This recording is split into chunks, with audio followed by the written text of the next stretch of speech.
Саламатсыздар, урматтуу телекөрүүчүлөр, эфирде актуалдуу маек көрсөтүүсү. Бүгүнкү көрсөтүүбүздө биз ысырапкерчиликке жол бербөө жана ушул багыттагы аракеттер тууралуу сөз кылабыз. Баарыбызга маалым болгондой эле президенттин 2022 жылдын 24 февралындагы буйругунда ушул үй бүлөдөгү болуп жаткан той маарекелердеги же болбосо маркумду акыркы сапарга узатуудагы ашыкча ысырапкерчиликке жол бербөө боюнча мыйзам иштелип чыккан. Буга чейинки көрсөтүүлөрүбүздө биз Баткен району, Баткен шаары, Кадамжай, Кызылкая жерлериндеги жергиликтүү бийлик өкүлдөрүнүн аткарып жаткан иштери боюнча сиздерге чагылдырганбыз. Бүгүн дагы бизде Сүлүктүү шаарынын мэринин орун басары бизде конокто. Динара Жунусова эжекебиз бүгүн бизде конокто. Саламатсызбы? Студиябызга кош келипсиз. Урматтуу телекөрүүчүлөр, ушул акыркы маркумду акыркы сапарга узатуу той маарекелердеги ашыкча ысырапкерчилик боюнча бүгүнкү көрсөтүүбүз болот. Эгерде сизде да кандайдыр бир суроолоруңуздар болсо, биздин көрсөтүүнү өткөрүп жибербей, биз менен бирге болуп туруңуздар.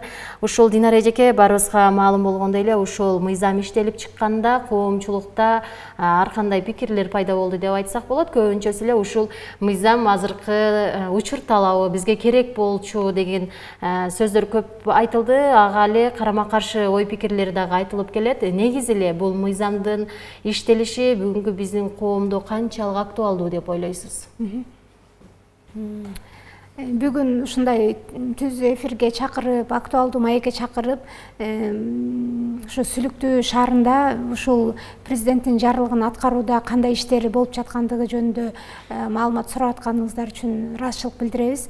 Чындыгында бул маселе ушу өтө актуалдуу, өтө керектүү, ушундай адамдын жашоосунда, турмушунда ушу ысырапкорчулукка жол бербөө максатында туура кабыл алынган, туура чечим болгондугун ошо биздин шаарда биз шаар тургундары менен жолугушууларды өткөргөндө алардын ой пикирлери, көз караштарынан улам билип турам да. Себеби дегенде чындыгында баягы кыргыздын үрп адат, каада салты бар да, бирок андан кийинки заманбап жашоодо да пайда болуп кеткен бир салттарды чыгарып алып, мындай ысырапкорчулуктар болуп жаткандыгы, ошолорду бир тизгиндөө, ошолорду бир иретке келтирүү аябай жакшы, туура жол деп өздөрүнүн ой пикирлерин билдирип, кызуу талкуулар болгондо, ошондон улам айткым келет, чындыгында бул өтө ушундай керектүү учурда кабыл алынды да.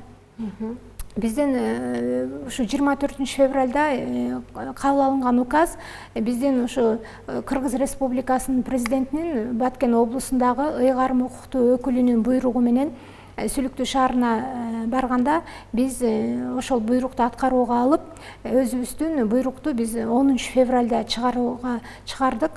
Биз буйрукту чыгарып, баягы президенттин жарлыгы менен бүт шаар тургундарын тааныштыруу максатында ошо элдер менен бир талкуулап, бир оюн ортого алып, угуп, анан бир иш алып барыш керек болду. Себеби дегенде ар бир жердин, ар бир жашоосу, өзүнчө бир өзгөчөлүктөрү, өзүнчө бир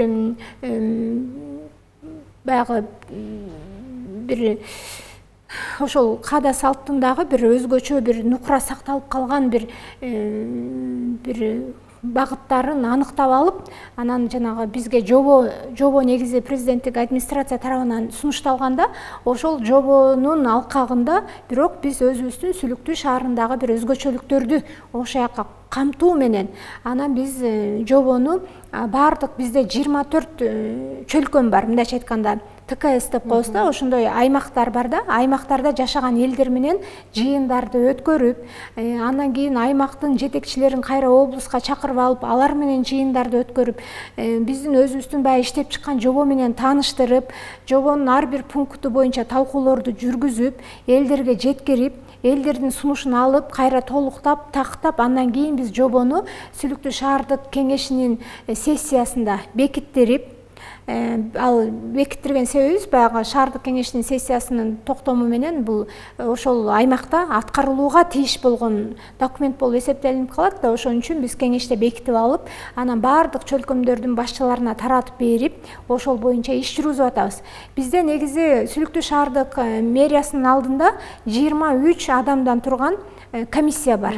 Ошол комиссияга биз баардык өкүлдөрдүн тармактарын кошконбуз да. Мисалы, бизге ошол салт санааны ушундай мисалы маркум болгон адамды эскерүү иш чараларында жанагындай эрежелер сакталып атабы билиш үчүн бизге кимдер керек? Бизге сөзсүз түрдө мисалы дин өкүлдөрү керек, бизге жана ички иштер бөлүмдөрүнүн кызматкерлери керек, бизге жанагындай бүт аймактын башчылары керек дегендейчи, ушундай керектүү баардыгын тең кошуп алып, анан ошол 23 адамдан турган комиссия иш алып барып келебиз азырчы. Кандайдыр бир мындай ортодо бир талаш тартыш маселе болгондо комиссия чогулуп, кадимкидей ортого салып, маселени чечүүнүн аракеттерин көрөбүз. Бизде ушу бир маселе болду.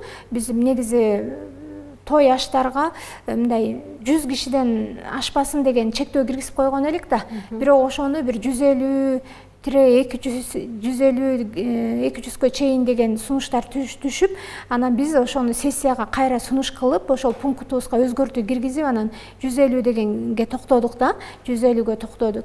А так мына бизде Сүлүктүү шаарында мисалы кызды колун сурап келип, мисалы үйлөнүү тою боло турган болсо, машиналарга да чектөө киргизилди да. Машиналар мисалы мурда көп эле машиналар чыгып, баягы ысырапкорчулук болуп атса, азыр бизде деген 3 машина чыгат. 3 машина, бирөө баягы 2 жаш тең туштары менен, анан бирөөсүнө болсо тиги кыз жак дегендей ушундай 3 машина, ЗАГСга 3 машина чыгат деп бекитип алдык. Бул биз жакын турган Лелик району менен дагы аларда кандай экен деп сурамжылоолорду жүргүзүп, аларда да 3 машина экен да, ушундай сыяктуу мындай жакын жайланышкан райондордун менен дагы акылдашып, силерде кандай деп ушундай бирдей эмеге элдин макулдугу менен келдик да.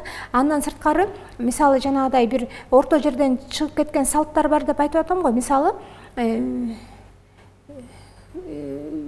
мындай деген салт бар экен да. Мисалы туфлисин күйөө баланын бут кийимин жашыруу деген бар экен да. Бул мисалы биздин баягы ата бабадан келатканда салтыбызда жок да, кийин эле пайда болгон. Анан ал бут кийимди алыш үчүн канча бир өлчөмдө сумма акча берип, анан бут кийимди алыш керек да.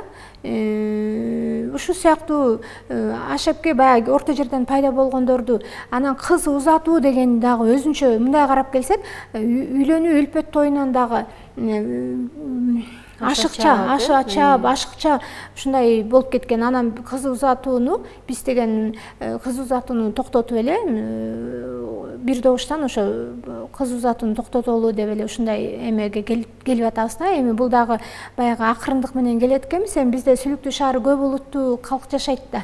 Анан бизде мисалы 20,4% өзбек улутунда калк жашайт. Мисалы биз алардын дагы баягы өзгөчөлүктөрүн эске алып атабыз.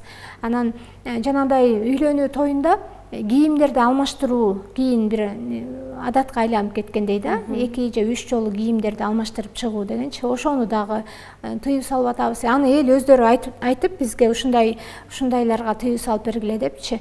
Анан ошондойлордун баарына чектөө киргизип, азыр буюрса акырындык менен бир нукка келип, бардык той болгон жерлер, жанагындай маркумду узатуу иш чаралары көзөмөлгө алынып турат да.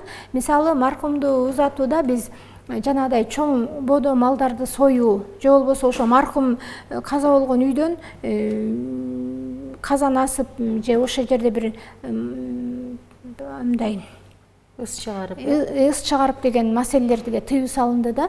3 күн аякта аза күтүлөт. Андан кийин жана 40-ылыгы, анан 51 күндүгү, анан ашы деген бар эмеспи? Ошолорго дагы дайыма майда жандык болсо да союлушкан да, биз ошолордун баарын тең мындай чай үстүндө кылып, өзлөрүнүн эң жакын туугандары арасында эле кылып, анан жанагындай жыртыш айырмай деген сыяктуу нерселердин баарына чектөө койдук да. Чоң рахмат. Анан ушул сиздердин өзүңүз айтып өткөндөй эле көп улуттуу элден турган Сүлүктүү шаарында ушул сиздердин өзүңүздөрдүн мэрия тарабынан иштелип чыккан жоonu коомчулук кандай кабыл алып атат? Ушул боюнча той маарекелер өтүп атабы негизинен? Ооба, өтүп атат.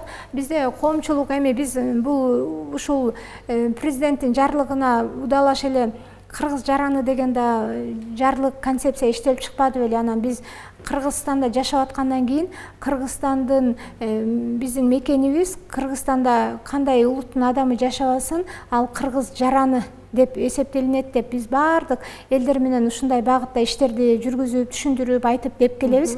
Биз мен орусмун же мен өзбекмин дебестен биз кыргыз жараныбыз деген гана девиздин астында иш алып барып келатабыз. Азыр мен кыргыз жаранымын, мен Кыргызстанымдын өнүгүшү үчүн, өсүшү үчүн, мисалы ошол эле Сүлүктүү шаарыбыздын көрктүү, жакшы шаарга айланышы үчүн өз салымымды кошомун кыргыз жараны катары деп, ошо кандай мамлекет мисалы азыр бизде президенттик башкаруу болуп калды да. Президенттик башкарууда президент чыгарган жарлыктарын кышайысыз аткарууга алышыбыз керек деген позициянын үстүндө иш алып барып атабыз. Мисалы ошо жогору жактан кабыл алынган кандай тапшырма, кандай жарлык, кандай маселе болбосун, биз ар бир элге жеткирип, талкуулап, түшүндүрүп иштерди жасап атабыз. Азыр эч кандай маселе жок. Буюрса түшүнүү менен, туура кабыл алуу менен иштер болуп атат.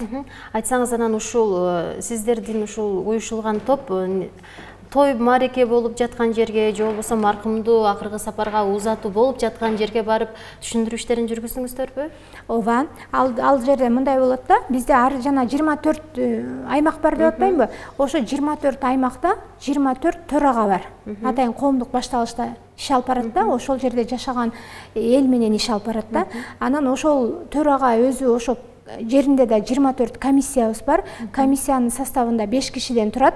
Ал 5 кишинин бирөө жергиликтүү кеңештин депутаты, төрагасы ошол комиссиянын төрагасы болуп эсептелинет. Ошондой эле ошол айылда жашаган аттуу, баштуу, мындай бир сөзү өтө турган, авторитетный деп коебузбу, ушундай адамдарыбыздан куралган комиссия. Аны дагы ошо жашоочулар өздөрү аныктап берген. Анан ал кишилерди атайын ар биринде биз шунурлап, номерлеп журналдарды уюштуруп койгонбуз. Ошо журналдардын ичинде число коюлат. Ошол мисалы маркумду узатуу болсо числосу, кайсы числодо ким эмне болду, канча киши барды, эмне мал союлдубу, союлган жокпу, жанагы биздин эмелер сакталдыбы, сакталган жокпу деген сыяктуу маселелердин баары ошол жерге түшүрүлөт. Ошол 5 айдын аралыгында канча ушундай ысырапкерчиликтин алдын алдыңыздар? Мисалы 39 маркумду узатуу иш чарасы, ал эми тойлордон болсо 78 болду. Анан ошо болгондо эле элдин баары билет. Анан эгер билбей мындай баратса, мындай өздөрү акырын барып ошо үйдүн ээси менен иштерди жүргүзүп иш алып барышат. Демек, сиздер тараптан дагы ушул 5 ай аралыгында кызуу иштер жүрүп жатат экен. Ушул коомчулукта айтылып жатат да, элдин кээ бири менин жалгыз уулум бар, мен элге жакшылап той беришим керек, бул мыйзам мага керек эмес дегендер да чыгат. Арасынанчы ошого көпчүлүктө дагы кээ бир ойлор пайда болуп жатат да, ушуларга дагы кандайдыр бир жазаларды иштеп чыгыш керек деп. Ушуга сиздин көз карашыңыз кандай? Ушул мыйзамга баш ийбегендерге? Мыйзамга баш ийбегендерге атайын жана кылмыш кодексинде статьялар көрсөтүлгөн. Аякта 2 эселенген, 3 эселенген деген атайын статьялары бар. Эгерде ошондой баш бербей, жанагындай өз билемдик кылып, же болбосо туура эмес ашепке жол берсе, биринчи баягы ооз-эки эскертүүлөрдү айтабыз дагы, анан болбой баратса комиссияга салып, анан тиешелүү ошо ички иштер бөлүмүнө сунуштап, анан акчалай жанагындай айып пулдар салынат да. Бирок азыр бизде андай факты каттала элек. Сизге ыраазычылык билдиребиз. Ушул убакытта соңуна чыгып бара жатат. Ошондуктан жалпы кыргыз элине ушул тема боюнча кайрылуу жасап кетсеңиз. Урматтуу Баткен облусунун эли, мен айтарым, ушу биз президенттин чыгарган жарлыгы, ушу үрп адат, каада салт иретке келтирүү эрежелерин иштеп чыгуу деген маселе жана башка маселелер боюнча дагы элдерге туура түшүндүрүп, ушу жергиликтүү бийлик өкүлдөрү туура багыт берип, туура маалыматты өз убагында жеткирсек, сөзсүз түрдө колдоолор болуп, сөзсүз түрдө биргеликте иш алып барарыбызга көзүбүз жетти. Анан буюрса, бардыгы эл үчүн, эл өзгөчөлөнбөш керек. Бирөө колунда бар жакшы той өткөрүп, колунда жоктор кредит алып той өткөрүп, кредит ала албагандар, мисалы кредитке коеюн десе үйү жок же жанагындай болсо, анда мындай адамдар бөлүнүп өзгөчөлөнбөш керектиги жөнүндө туура кабыл алып атышат. Анан ошон үчүн ушул багытта иштерди биргелешип, чогуу, бирдикте алып барсак, сөзсүз түрдө жемишин берет деп ойлойм. Бирок ушу дагы бир айта кетүүчү нерсе, ушу Сүлүктүү шаарында бизден ушу казыбыз деп коебузбу, Сүлүктүү шаардык дин кызматкерлери ушу акыркы жылдары эң жакшы түшүндүрүү иштерин жүргүзүп келишкен. Мисалы, бодо малды союу мындан 4 жыл мурун эле мындайча айтканда тыюулар салынып, майда жандык эле өткөндүгү дагы бизге аябай маркумду акыркы сапарга узатууда, аябай жакшы эме түздү да, элдин баары уже бир эмеге келип калышкан. Анан ушул сыяктуу иштерди биргелешип, чогуу, тиешелүү тармактар менен иш алып барсак эле жемишин берет деп ойлойм. Рахмат көңүл бурганыңыздарга. Анан мен бир суроого жооп ала албай калтырмын. Ушул биздин Баткен жергесинде маркумду акыркы сапарга узатуу болгондо бизде элибиз ушундай баягындай метраж материал деп коебуз, ошону алып барат да. Сиздерде кандай болуп атат бул жагы? Сиздерде кандай болот? Бизде дагы ошол материал алып барып таратып, ошого Куран окуу, анан жана нан алып баруу деген бар болчу. Азыр биз анын баарына тең тыюу салдык. Ал маселе жок азыр. Демек, ага чектөөлөр киргизилди. Чектөөлөр киргизилди. Чоң рахмат. Урматтуу телекөрүүчүлөр, сиздер актуалдуу маек көрсөтүүсүн көрдүңүздөр. Бүгүн биз болсо ушул Кыргыз Республикасынын президентинин 2022 жылдын 24 февралындагы той маарекелердеги, ошондой эле маркумду акыркы сапарга узатуудагы ашыкча ысырапкерчиликтерди жөнгө салуу боюнча мыйзам иштелип чыккан. Ушул мыйзамдын канчалык деңгээлде 5 ай аралыгында иш аткарылуусу боюнча сөз кылдык. Бүгүн бизде конокто Сүлүктүү шаарынын мэринин орун басары Динара Жунусова эжекебиз конокто болду. Эжеке, сизге ыраазычылык билдиребиз, ишиңиздерге ийгилик каалайбыз. Урматтуу телекөрүүчү, ушуну менен биздин көрсөтүүбүз соңуна келип жетти. Сиздер менен мен Асылкан Махамат кызы болдум. Кайрадан эфир аркылуу жолукканча аман туруңуздар.